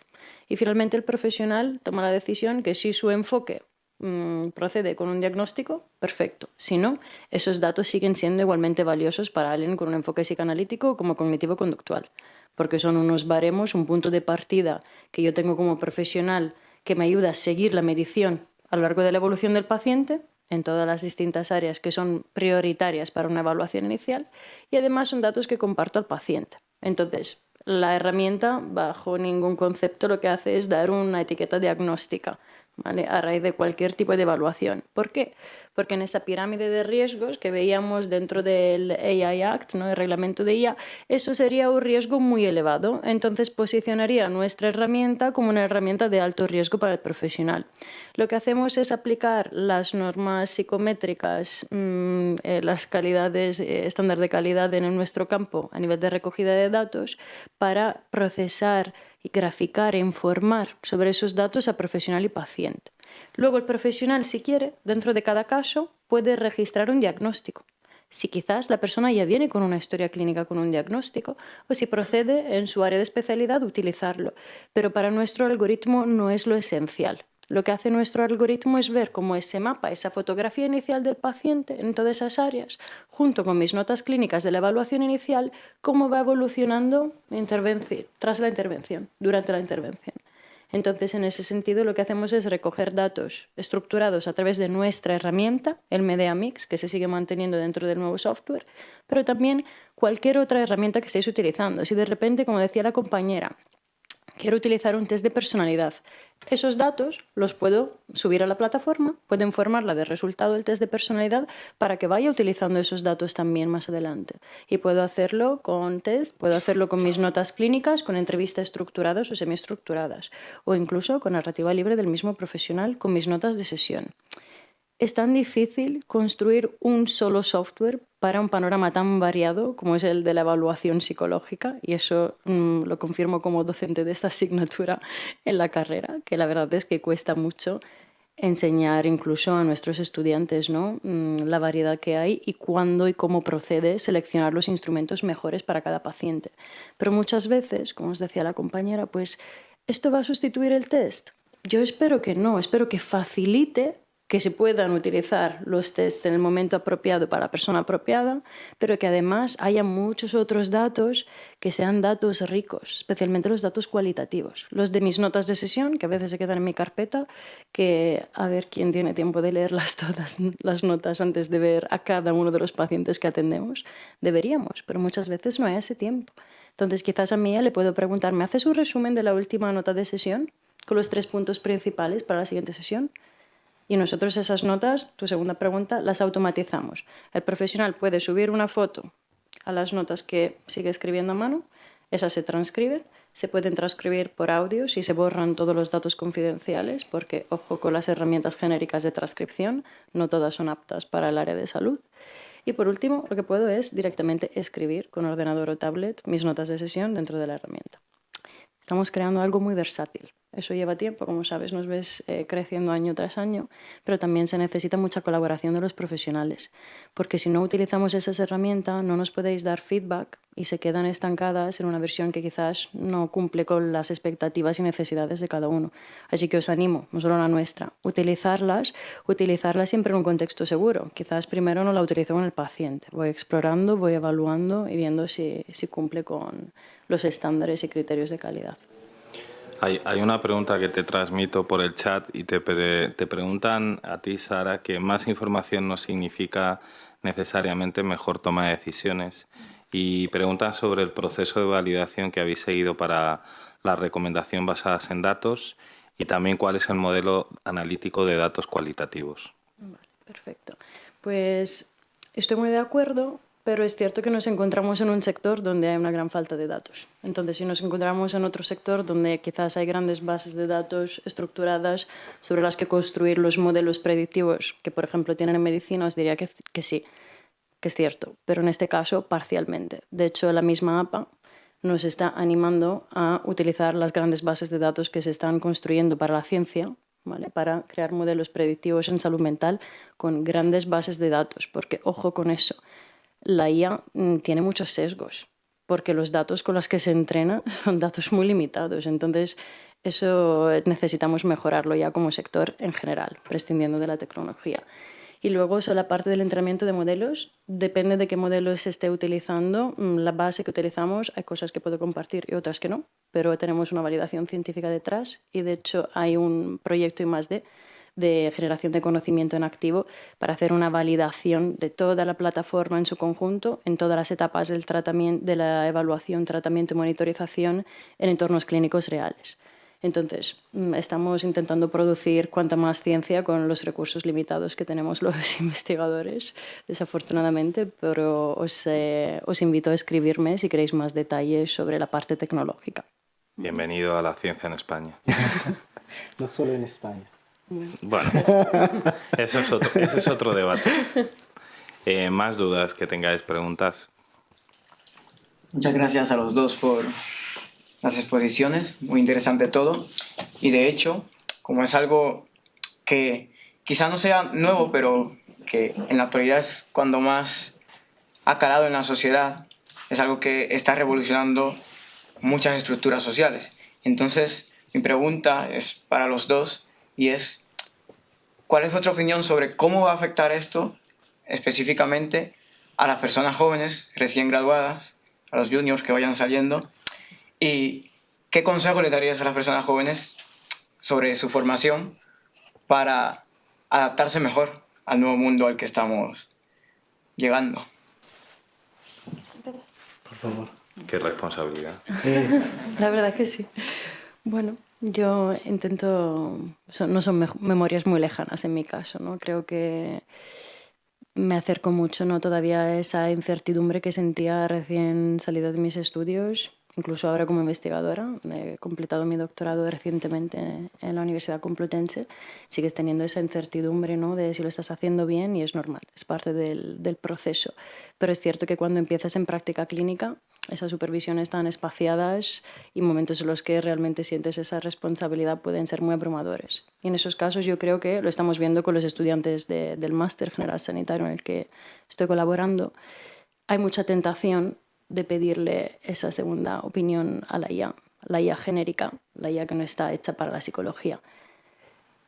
cuidado con eso, ¿vale? Porque es cierto que en algunos casos concretos, puede ser de gran utilidad, pero cuando se trata de una segunda opinión clínica se puede equivocar. Entonces, mi recomendación siempre es, ¿tengo yo los conocimientos necesarios para saber si esta IA se está equivocando? Si yo puedo evaluar esa respuesta y saber si es una respuesta certera o no, pues en ese caso puedo usar esa IA. Pero si no soy capaz de evaluar la fiabilidad de esa respuesta, no la debería de utilizar. Y sé que la tentación va a ser muy grande de utilizar lo que esté disponible y lo que esté muchas veces en abierto, ¿no? Pero cuidado con eso. Es cierto que va a cambiar mucho vuestra práctica clínica, por ello algunas universidades nos están apoyando desde la parte de investigación, introduciendo nuestra herramienta, por lo menos dentro de ciertos másters y grados, y yo creo que vais a necesitar tener una alfabetización en las herramientas basadas en IA y cómo poderlas evaluar, pero no solo vosotros, así que ahí no os sintáis solos, porque tener más experiencia clínica en este caso no va a ser más ventaja porque es algo nuevo para todo el mundo. Hace 2 años no se hablaba de ella, pero los algoritmos en nuestra profesión lo llevamos implementando especialmente en el área de investigación desde décadas. Entonces es simplemente cogerle un poco más de confianza y yo creo que de tener una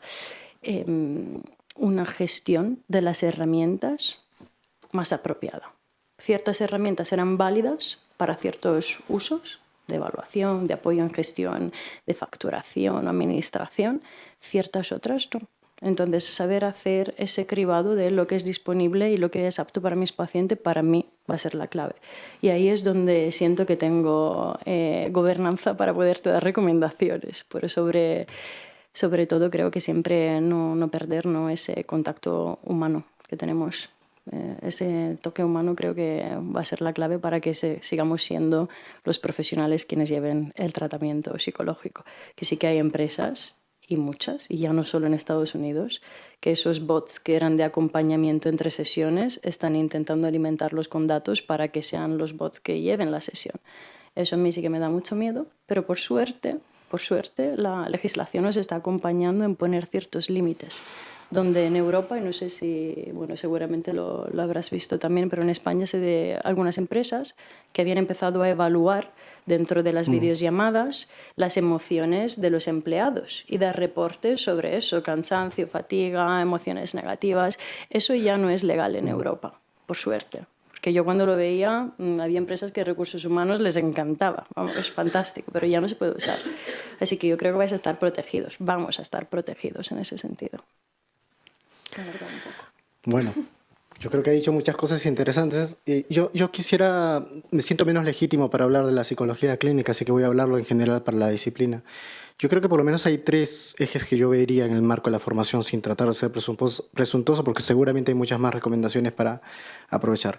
Para mí una de las primeras es, yo precisamente creo que es un momento para explorar. Y explorar dentro de los marcos éticos y deontológicos. Retomo el caso de la psicología clínica porque tenemos acá especialistas, pero hace no mucho la psicoterapia se hacía solo en presencial. Ahora las nuevas tecnologías permiten nuevas formas de nuestro ejercicio profesional. Y cuando me digo explorar, precisamente explorar qué es lo que nos puede permitir la tecnología. Al final del día es una herramienta que como otras revoluciones industriales cambia nuestra forma de ver las cosas, de hacer las cosas. Siempre teniendo dentro de la perspectiva esos marcos éticos y deontológicos de buscar, evidentemente por sobre todo, no generar un riesgo o un problema a una persona, pero aventurarnos desde la psicología, por ejemplo, de la evaluación, la psicometría, nuevas formas de construir herramientas de evaluación, desde la psicología del desarrollo o la educación, cómo podemos crear mejores entornos de aprendizaje utilizando esas tecnologías. En el contexto laboral, cómo evitamos, por ejemplo, cómo creamos entornos que se puedan facilitar el equilibrio vida-trabajo y vida personal. Entonces creo que es un momento para explorar las capacidades, las oportunidades que nos brinda esta tecnología. Acompañado con eso, yo creo que es importante formarse. Aún, en mi modesta opinión, conocemos muy poco de la tecnología. No sé cuál sea el caso en este momento en España en particular, pero en Francia y en la universidad en la que estoy trabajando se está intentando montar un máster de investigación y nos ha parecido clave que con los pocos recursos que tengamos haya una cátedra que se vincule precisamente a estudiar qué cosa es la tecnología, la inteligencia artificial, cuáles son las herramientas que tenemos a disposición y cómo podemos ponerlas precisamente a disponibilidad de quienes son principalmente las personas que son responsables a crear la disciplina, la investigación. Pero no solamente del plano de la investigación, sino también en el plano profesional, saber cuáles son las herramientas que disponemos. Formarse creo que nos ayuda. Yo creo que en el futuro, no sé cuál sea nuevamente el caso en España, pero creo que aprender cómo explotar la inteligencia artificial suele y podría ser un lindo desafío para la disciplina. Y por último, y no menos importante, es la evaluación de la misma. No todas las inteligencias artificiales tienen los mismos efectos. Un ejemplo en concreto, que probablemente quienes son más jóvenes lo hayan visto, pero yo lo he visto desde mi lado de docente. Cada vez me sorprendo con los expedientes o los trabajos o los proyectos que me presentan los estudiantes. Y no precisamente la información que nos va a proveer es siempre la mejor. No siempre es desde cosas como me doy cuenta porque la referencia bibliográfica no es genuina. O porque el caso no es tu caso como lo presentas, sino está viniendo de otro caso. Entonces, yo creo que es importante evaluar también cómo esta tecnología está impactando y de qué manera puede impactar positiva o negativamente, e ir corrigiendo en el camino, porque esto no hay, como lo dice mi colega, no es que haya muchas herramientas disponibles, pero que no tenemos que tener miedo a aventurarnos un poco a dar esos pasos hacia adelante. Bueno, en primer lugar, muchas gracias por vuestra exposición. ¿Se está haciendo algún estudio, igual que se han hecho estudios del impacto del uso de las nuevas tecnologías, los móviles, las redes sociales, en los distintos elementos cognitivos, memoria, capacidad de atención, etcétera? ¿Con la IA se está haciendo algo de esto? Porque a mí una de las cosas que me generan más temor es pues, los temas de memoria, los temas de razonamiento, los temas de la capacidad de síntesis, etcétera. Porque claro, si yo le digo hazme un resumen del Quijote, pues bueno, ya tengo hecho el ejercicio para la escuela, ¿no? Y no me leo el Quijote, con lo cual pierdo un montón de palabras, con lo cual pierdo un montón de significados, etcétera, etcétera. ¿Se está trabajando en algún sentido en esto? Y si sabéis algún dato o alguna información al respecto. Gracias. Con poca precisión que me permite mi memoria, pero sí que he leído algunos estudios que ya se están sacando, recordando que esto es algo muy novedoso, que se ha extendido, ¿no? En la curva de adopción de esa tecnología estamos ahora en la parte de adopción masiva, aunque la tecnología empezó ya, como decíamos, hace décadas, ¿no? En esta parte de adopción masiva, por supuesto, hay algunos usos de la tecnología que obviamente están repercutiendo, ¿no? En nuestras capacidades cognitivas de varios tipos y seguramente el pensamiento crítico. Se está viendo mucho en el uso de la IA en los estudiantes, que está reduciendo definitivamente su memoria de aprendizaje, porque hay ciertas tareas que tenemos que seguir haciendo manualmente. Lo mismo lo pienso para un profesional. Yo, por ejemplo, en nuestra herramienta no quería al principio tener transcripción de las sesiones, porque creo como profesional que las notas que tomamos son importantísimas. ¿Cómo las tomamos? Y especialmente leerlas de vuelta, ¿vale? Entonces, hay ciertas cosas, ciertos usos de la tecnología que creo que, aunque algo se pueda hacer, no necesariamente va a tener ese beneficio esperado, ¿no? Entonces, sí que hay ya algunos estudios. Puedo ir buscando esas referencias para pasártelas si te es de interés y os las hacemos llegar.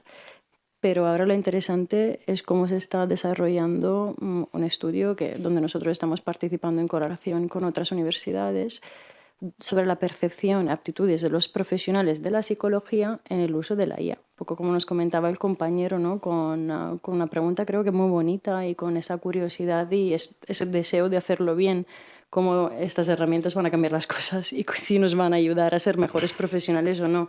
Y depende del uso que hagamos de ellas, ¿vale? Entonces, creo que ahí hay puntos de reflexión. Ay, que no tengo guía y no puedo trabajar, ¿no? O sea, porque ahora te dejas el móvil y pues ya se ha acuñado un concepto. Se ha acuñado un concepto y hay estudios del MIT sobre el coste cognitivo de la IA y la delegación cognitiva. Nos está haciendo principalmente más perezosos cognitivamente y menos capaces. Ya hay algunos datos que indican, aunque como dice Sara, estamos en la asunción masiva de la IA y todavía los efectos no son salientes o muy claros, y hay indicios que indican que sí que hay un coste. Si yo delego todas mis tareas que suponen un reto cognitivo, pues es probable que de aquí a un tiempo nos volvamos perezosos. Se hace alusión mucho Hay un estudio clásico que estudiaron el mapa mental de los taxistas de Londres, y cómo tenían un mapa mental en la cabeza tan elaborado de Londres, y cómo ha cambiado y se ha simplificado por el uso del GPS, por ejemplo, claro. Porque no necesito conocerlo en memoria, puesto que ya hago una delegación cognitiva hacia esa tarea. Con el tiempo lo veremos. Yo en el ámbito universitario sí lo estamos viendo ya. Efectivamente. Delegación cognitiva es el término. Delegación cognitiva. Yo he visto en clase hacer una pregunta a un profesor, que el alumno lo meta en ChatGPT y conteste lo que está diciendo ChatGPT. Es decir, ser un mero transmisor de la IA dentro de un ámbito de interacción humana. Con lo cual es muy importante lo que planteaba Marco. Hay que darle un marco desde un punto de vista ético y deontológico, hasta dónde deberíamos usar la IA. Hay profesores que ya están optando por dispositivos fuera del aula, y lo innovador es escribir en papel, notas. No sabemos muy bien qué hacer ahora mismo ante eso, pero De padres que sí. Precisamente por eso. Eso es un poco volver al papel. Sí. He propuesto muchas veces a los compañeros en la UNED. No es necesario hacer exámenes si queremos que la evaluación sea un trabajo, que lo defienda. Sí, claro. Si ese resumen del Quijote es capaz de defenderlo, pues es que a eso estamos volviendo también. Sí. A la parte oral de presentación. Eso es. Hasta que tengan un pinganillo que con un pinganillo nos lo vayan diciendo mediante la Digital. Pasado, Sí, eso ya ha ocurrido, claro, por eso hay inhibidores en los exámenes muchas veces. El tema es que yo creo que aquí hay un problema de raíz, y es que hay dos velocidades. Hay una velocidad que es la de la empresa y hay otra velocidad que es la de la ciencia. Hace poco me decían que Google, la central de Google, ya no reporta los cambios que hay en la IA, porque son tan rápidos que no pierden tiempo. Las otras centrales, como las de la península ibérica, lo ven cuando salen. Entonces ya no pierden tiempo en 2 meses va a haber un cambio. No, lo van a ver porque la velocidad es muy, muy rápida. Pero por otro lado, veis que hay muchas aplicaciones de IA que no tienen validación sistemática detrás, que afortunadamente la que nos presentaba Sara está basada en ciencia, en referencias, en evidencia empírica, pero luego lo que otra gente quiere hacer es vender. Y como quieren vender, pues se aprovechan de la novedad. Yo creo que el tema del ritmo es muy complicado. No sé, yo personalmente no sé cómo manejarlo, porque hay un ritmo muy acelerado. La gente está masivamente echándose a los brazos de la IA. Yo quería completar precisamente al respecto esta idea. De hecho, hay un colega psicólogo cognitivo, que no es mi especialidad, pero hacía referencia no sé si era el mismo estudio efectivamente, pero lo que decía es que vamos a ver diferentes efectos de por sí. Porque en principio, cuando hablamos de procesos cognitivos, hay procesos cognitivos de gente que ya ha desarrollado la capacidad y que simplemente, como dice Alfredo, hemos delegado, pero la capacidad está ahí latente. No es la misma, no será el mismo impacto de alguien, como también decía Alfredo, que tiene que desarrollar esa capacidad y que en concreto no la ve desarrollada porque recurre a la inteligencia artificial. Entonces me decía, identificar con precisión es complicado. Eso por un lado. Por otro lado, no hablamos de una sola tecnología, sino hablamos de muchas formas, y que claro, que hoy día en particular tiene una forma, pero que a los días siguientes está tomando otra forma y que evidentemente es mucho más complicado. Lo que me comentaba mi colega y que precisamente hacía referencia, no sé si es el mismo estudio que hacía referencia a las personas que conducían en Inglaterra, decía que efectivamente la función cerebral se desarrolla con la capacidad. Si yo no la utilizo, yo la pierdo. Me decía, de una función cognitiva tan básica como calcular. Hay mucha gente de una generación que lo hace con la cabeza y un 2x3, pero toda una generación, y en particular la nuestra, me decía, nos hemos acostumbrado a utilizar el teléfono. Y no es una función cognitiva compleja, de hecho lo podemos hacer, pero no hemos habituado a utilizar una herramienta para la misma función cognitiva. Entonces, claro, hay cambios. Que te sirva menos, que te ayude, efectivamente, pero la capacidad en un contexto profesional, en algunos casos, viniendo a la rama profesional, hay ciertas capacidades que las tenemos que desarrollar. Por lo menos estoy contento que la opinión respecto a las comunidades académicas no es tan diferente. En nuestro caso en particular, con la revisión de la maqueta estamos apuntando a eso. Sí, los proyectos son importantes, pero sí los evaluamos en continuo. Pero al final, para evaluar, me interesa que seas capaz de hacer cosas. ¿Por qué? Porque tienes capacidad de movilizar memoria, es decir, que tienes los conceptos, que eres capaz de transformarlos y adaptarlos a un contexto particular. Y hemos recurrido precisamente a presentación de proyectos, a presentar tus resultados, a interpretarlos y discutirlos con tus pares y tus mentores. Pero bueno, eso es una discusión mucho más grande, creo. Traen a colación aquí una pregunta que tiene que ver con la confidencialidad de los datos de los pacientes cuando se toman notas, cuando se cuelgan notas, cuando hay datos sensibles en terapia. ¿Cómo se maneja esa cuestión? ¿Cómo lo hacéis? Yo agradezco mucho esa pregunta porque es parte quizás de los mayores dolores de cabeza que hemos tenido en los últimos años en el desarrollo que hemos llevado a cabo. Porque por un lado necesitamos datos, pero hay datos confidenciales de los que no necesariamente tenemos que disponer. Entonces, la posición que hemos tomado desde Medea es que todos los datos que se utilizan dentro de la plataforma no necesariamente tienen que ser datos identificables. El profesional puede generar un caso, generar un enlace anónimo que puede enviar para hacer sus evaluaciones. Dentro de las transcripciones hemos generado un sistema de transcripción que borra todos los nombres utilizando solo iniciales.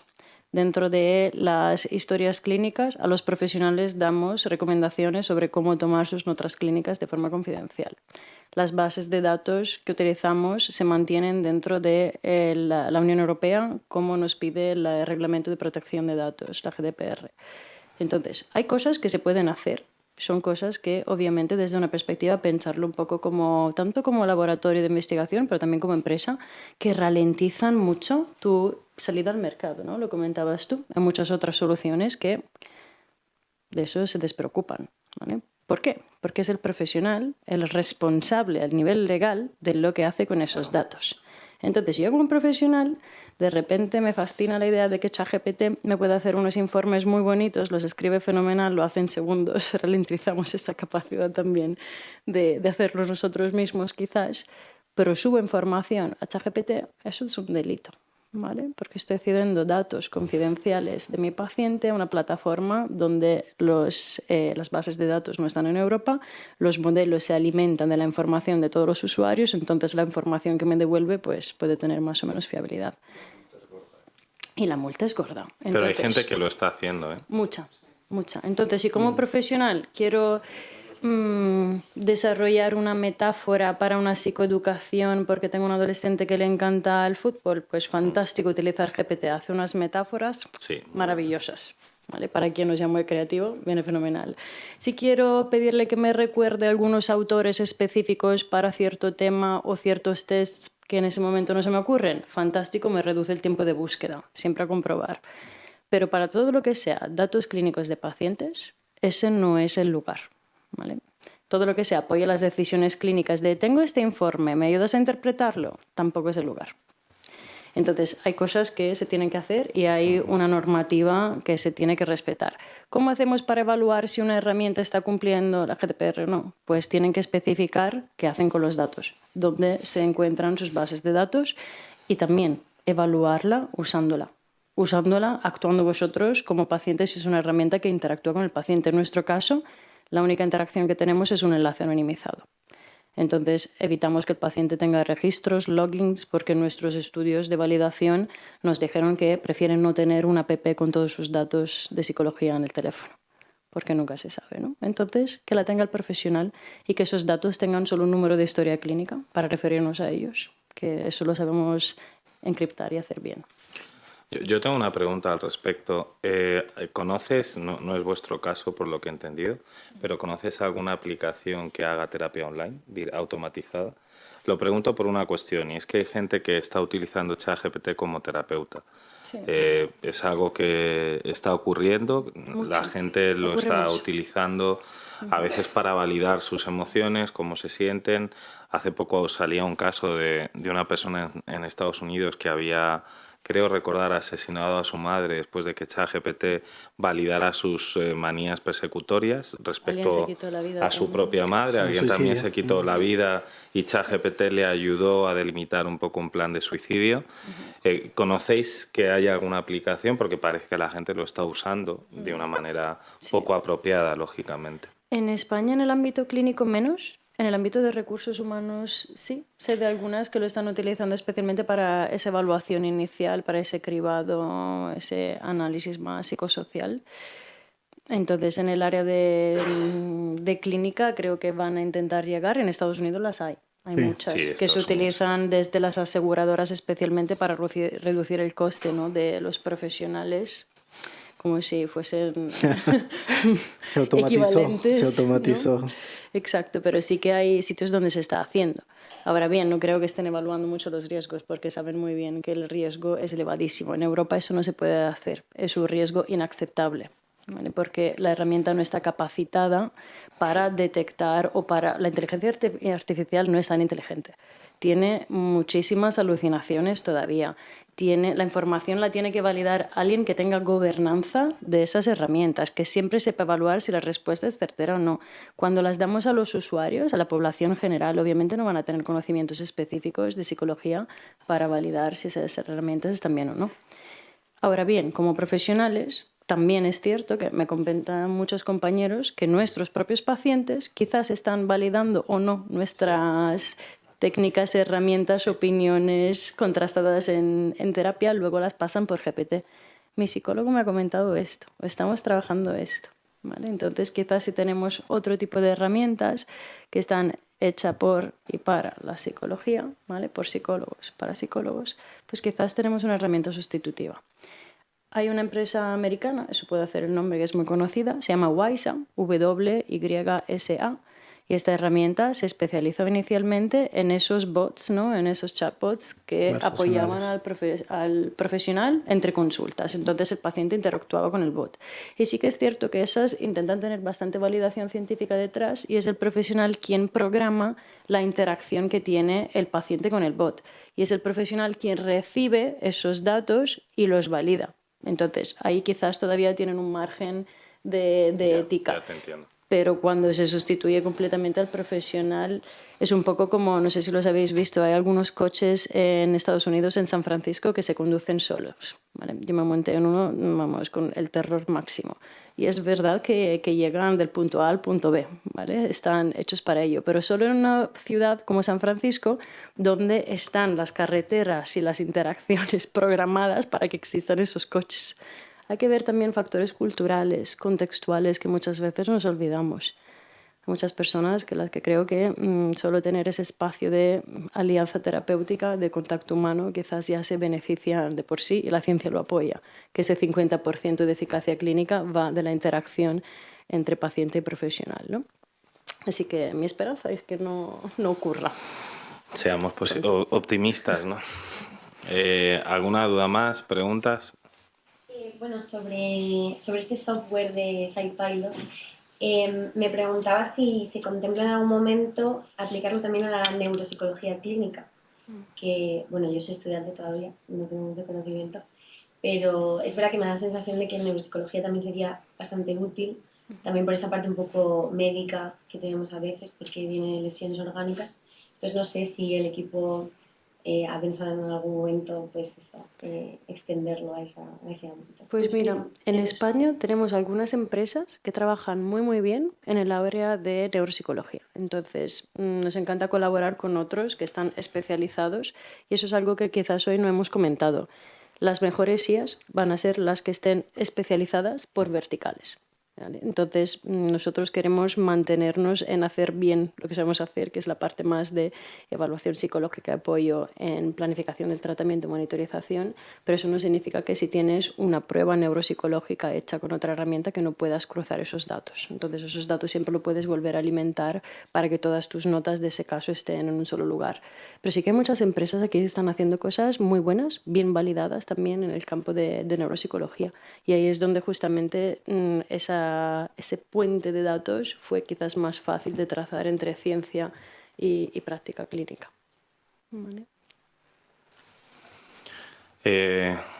Vamos a ir cerrando. Si tenéis alguna intervención de última hora, pues nada, os dejo tiempo para que exploréis la IA en sus distintas vertientes y con esta sesión clausuramos este ciclo de transferencia del Spanish Journal. No sé si en un año tendremos que hacer uno nuevo sobre IA porque la evolución es extremadamente rápida. Espero que o al si menos la IA va a estar aquí. Igual la IA está aquí, exactamente, Marco. Buena apreciación. La IA nos sustituirá a todos nosotros y seremos hologramas, simplemente que estaremos conectados. Me parecerá un poco triste, pero bueno, si ese es el destino de nuestra humanidad y profesión, pues habrá que intentar asumirlo.